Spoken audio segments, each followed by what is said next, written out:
Hey there, welcome to the Grace Health Podcast, your source for aging strong in your physical, mental, and spiritual health. My name is Amy Connell. I'm a weight neutral certified personal trainer and nutrition coach who loves walks with friends, chocolate, and Jesus. Whether you're looking to grow stronger as you age, nourish your body, mind, and spirit, or fit all the pieces of your health together to holistically thrive, this is the place for women over 40. I'm here to guide you in the areas I can and bring on experts in the areas I'm still learning. And of course, we cover it all in a whole lot of grace. I'm glad you're here. And if you are new here, if you have stumbled upon this episode, I invite you to check out season 19, starting January 9th, 2024, to fully understand what the show is about. In short, this is an intuitive eating based, grace-filled, Christ-centered show focusing on women over 40 who want to age resiliently in a holistic way. And then be sure to grab or to check out the episode 30 plus non-gym ways to improve your health and grab the free download that goes with it. So all of those links are in the show notes. I have been podcasting for almost 5 years, and I have been in the, we'll just call it internet communication space since 2016. So that is 8 years. I started off blogging, and those are somewhere hidden somewhere. I don't know, but everything is a journey, right? Like I never expected to be doing any of this, quite honestly. You can go back way back to season 3 and hear the episode, How I Heard from God Without Spending Time in Prayer or Worship. And you can hear how this show and how Graced Health started. And since then, I have been learning and growing and changing some of the things that I used to think. And those are big deals. It's a big deal to change your mind about something, whether that is health focused or something else. Like there are some beliefs that we have that are pretty deep seated, and it takes a lot to change our mind about something. And that's really the end of the story. And I want to share with you the journey. So the end of the story is I have fully embraced intuitive eating, and I put a stake in the ground in season 19 that this is an intuitive eating based show. You may be right there with me. You may not be. This episode is for anyone who is curious as to like, wait a minute, what happened?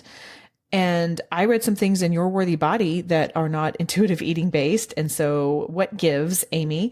And I want to share with you just kind of how I have evolved into this and why I am very clearly defining this as intuitive eating based show.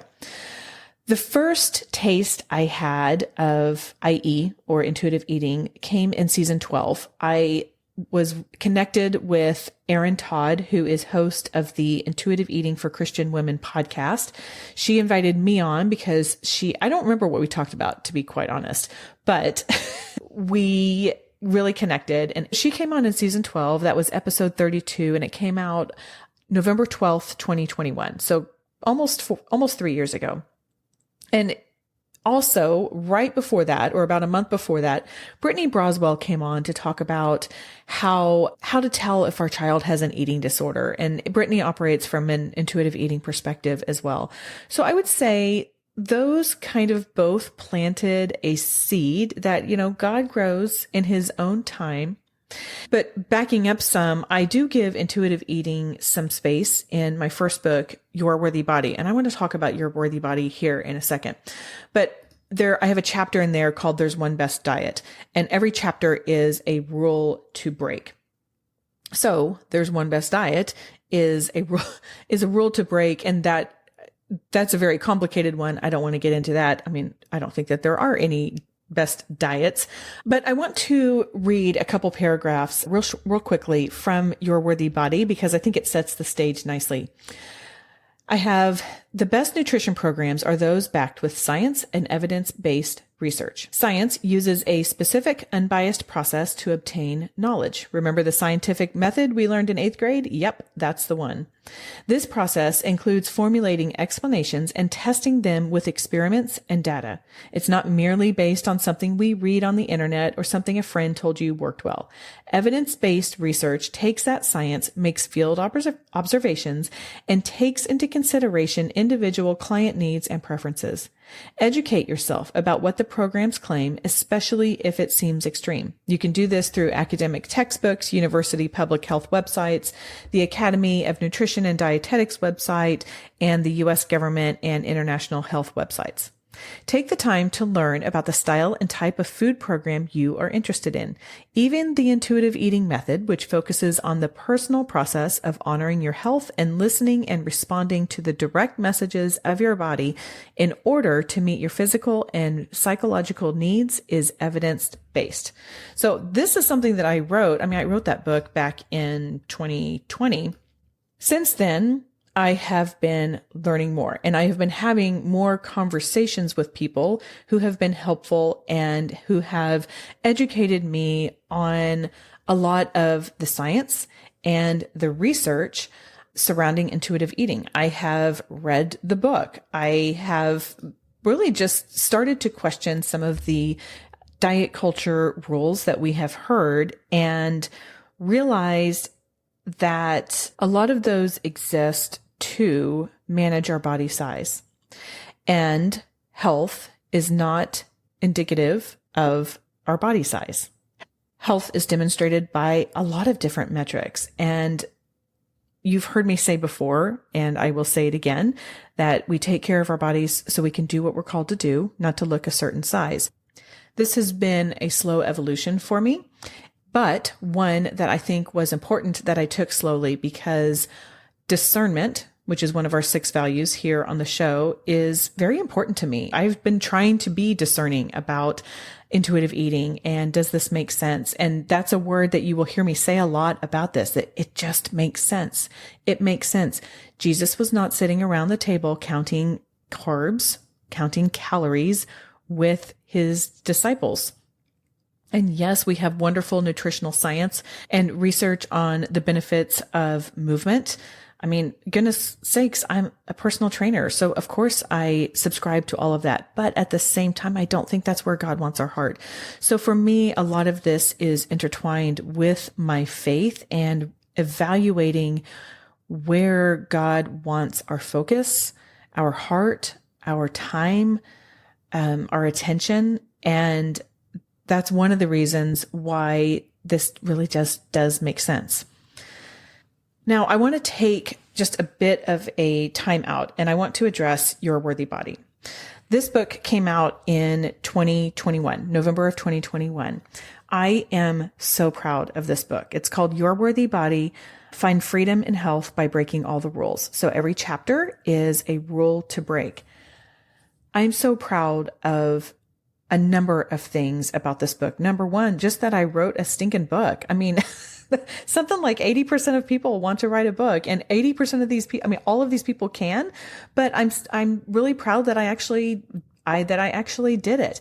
There are things in there, most of it in there, I still believe to be true. I still am so passionate about the message. And yet there's some diet culture in there. And I have to say, I've got to give a public shout out to Brittany Broswell. She endorsed the book, and I have to imagine that there were a few things in there that she thought, I'm not really sure about that, because she is intuitive eating based.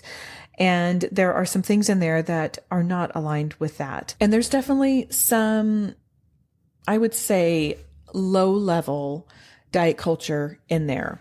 The book is not a proponent of trying to change your body size. In fact, that is one of the things that I try to help people to understand. However, there's just some things in there that I talk about. Like I talk about fasting and intermittent fasting for purposes of body management.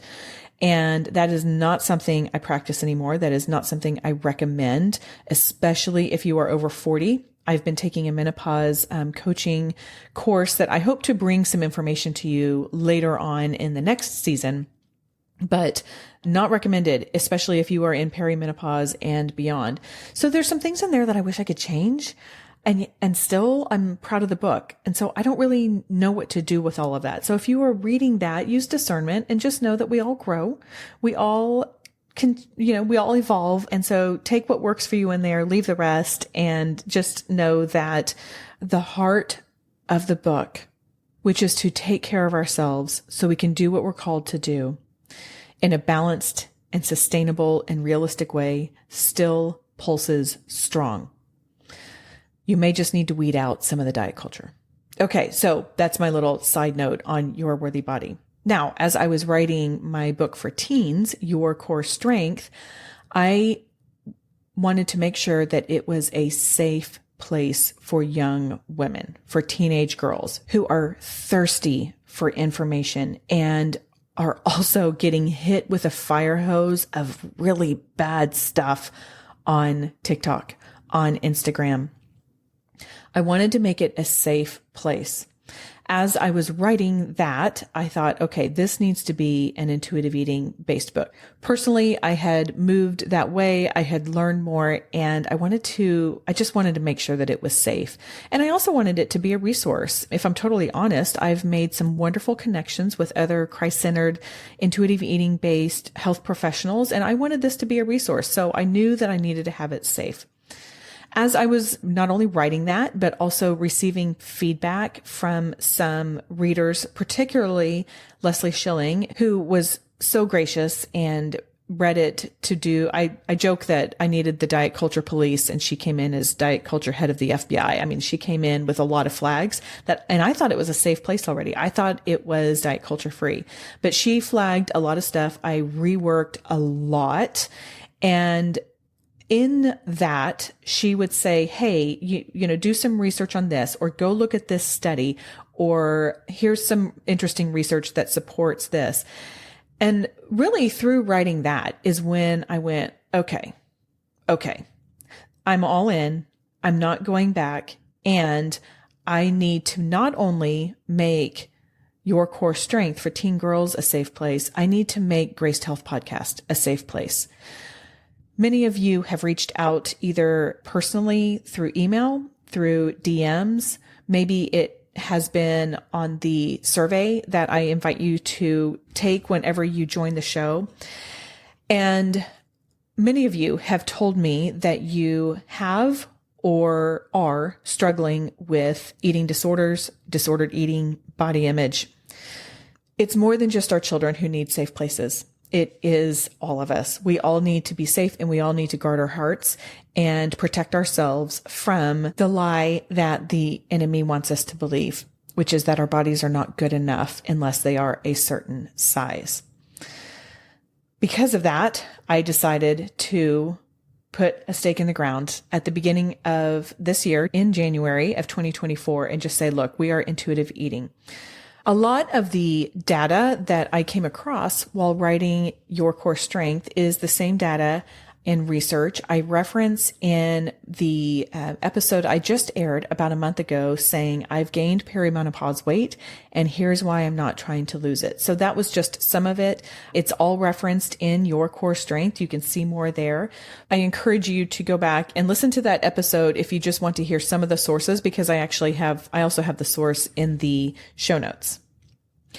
Now, because of all of that, I just decided at the beginning of this year, okay, I got to put this stake in the ground. I just have to say, because I also want people to know what they are getting when they hit play, that they are not getting weight loss tips and tricks, that they are not getting ways to manage their body, but instead they are getting a holistic approach to nourishing their body with food, with God, with relationships, and helping to thrive in our God-given bodies using food, using exercise, using spiritual practices, using mindfulness and mindful breathing, because as the E in Your Core Strength says, everything, not just food and fitness, contributes to our health.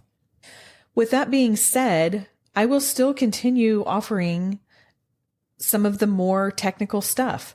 I love educating women about, say, like how to help your knees if they're hurting you. I did an episode on plantar fasciitis. I'm going to do some more episodes later on fitness type stuff, particularly for women over 40 and perimenopause and beyond. So I'm not just throwing all of that out, but a lot of it is the mindset and the why behind it. And I'll circle back to that here in a second. I think it's important here as well to just mention a couple of the benefits and what I've gained from fully embracing intuitive eating. One is when we have those celebrations, and let me tell you, this came out in June. May, as it was for me and probably for you, was a month of celebrations. Birthdays, Mother's Day, my youngest son graduated, we had family in town. And how lovely is it to be able to have those celebrations, to enjoy whatever that involves from a food perspective, and not feel guilt and shame about it. And there's just a lot of peace that goes along with it. The other thing that it has helped me do is it's helped me accept my changing body. If you heard the episode in May saying my arsenal to combat the body image issues, then you know I am not immune to having difficult body image days. And I think that pretty much anyone will have those. The difference is, what do we do with them? Do we take it back to Christ? Do we go back to the research and the science that is proving to be true about how, yes, our bodies are designed to change and diets do not work over the long run? And it's helped me reset my heart and my mind so that I am not focused on my body shape or size. Does that mean I 100% fully embrace everything about my body all the time? No. Like I said in one of the episodes, boy, if I woke up and I was the same size that I was 2 years ago, I would not complain. But at the same time, I'm not going to complain about what it has shifted and shaped to be, because a different sized body does not necessarily mean that I am less healthy. That doesn't mean that I have thrown nutrition out the window. Absolutely not. But it means that I do focus on nutrition in a different way. The why behind it is significantly different. So there are a few things that I have adjusted because I have seen a trend over the last several years in a couple of my blood work panels that I would like to just kind of make sure that I'm on top of. And so, yeah, I am doing that, but it's not from a body size or a weight perspective, but it's more about focusing on the blood metrics. Our blood can tell us so much. And so that is the reason I am choosing to do things, not necessarily to manage my body size. And the other thing that I'm doing, and that I encourage anyone to do wherever you are, is focus on the trend of your nutrition, not a tenet. So a tenet is I looked up the definition, so I'll just read you the definition. Tenets are fundamental principles or beliefs that are strictly adhered to. They are often considered inviolable and are used as guiding rules or doctrines for a particular philosophy, religion, or way of life. So the nutrition that I apply in my life, I'm not strictly adhering to it. It's a trend.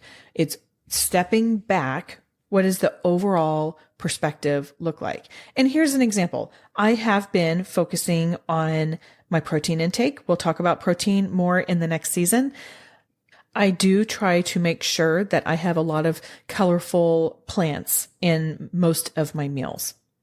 Yesterday, I woke up just not feeling great. I don't really know why, just totally out of the blue, a little bit nauseous. And all I wanted was like Ritz crackers.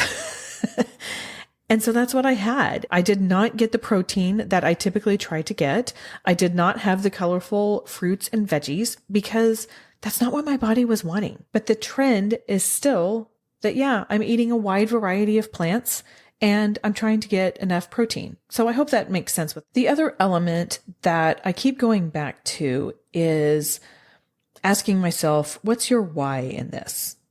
Are you doing this so you have the energy to do your day because God has some things for you to do today? Or are you doing this because the latest book you read said that you need to? The action is the same, but the thought behind it is vastly different. And we can't keep our thoughts from God. Psalm 94:11 says, "The Lord knows the thoughts of man, that they are but a breath." I mean, he knows our thoughts. He knows what we're thinking. And so we can't try and trick God into be like, oh yeah, well, I'm doing this for my health. But in the back of our mind, we're like, yeah, but it'd be great if I lost some weight off of this. So, this is why I think it's important to keep going back to, what are my thoughts, or what are my why? Why am I doing this? Why am I doing this? And is it aligned with what God has guided me to do? Now, I think one fair question that someone may be asking, I don't know, is, well, okay, Amy, you say you have converted to intuitive eating, and you're also saying that you have gained some weight in perimenopause. Did that contribute to it? And I think that's a very fair question. It's a question that I have asked myself, to be quite honest. I believe that answer to be no. And this is why. Number one, I really haven't done anything different. Nothing is significantly different. When I talk about that trend, the trend is the same this year as it was last year, as it was the year before.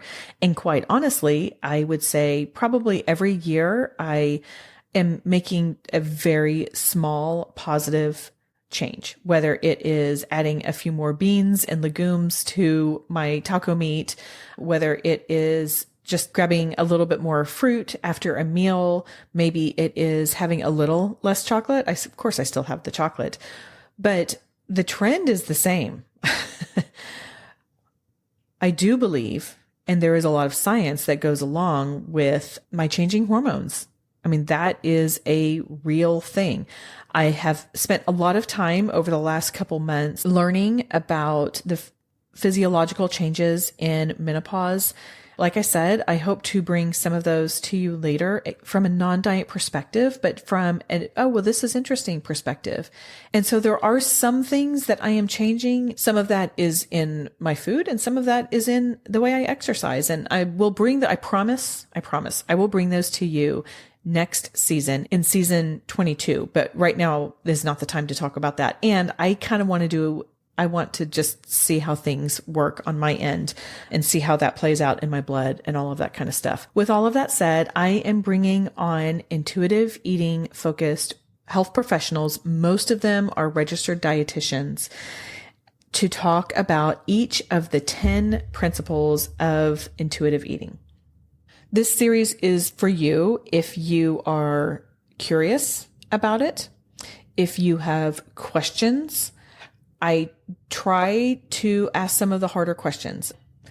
I have tried not to just throw up softballs the whole time, because I know that there's a lot of questions that start with, but what about? And so I've tried to ask those.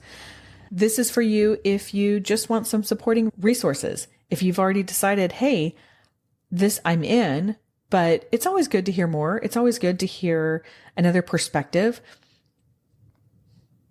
We tackle each of the 10 principles separately, and they do build on one another. I encourage you to start with episode 1 and go through episode by episode and let them build on themselves. Let God reveal anything to you that maybe you missed or forgot or didn't realize that you needed to know.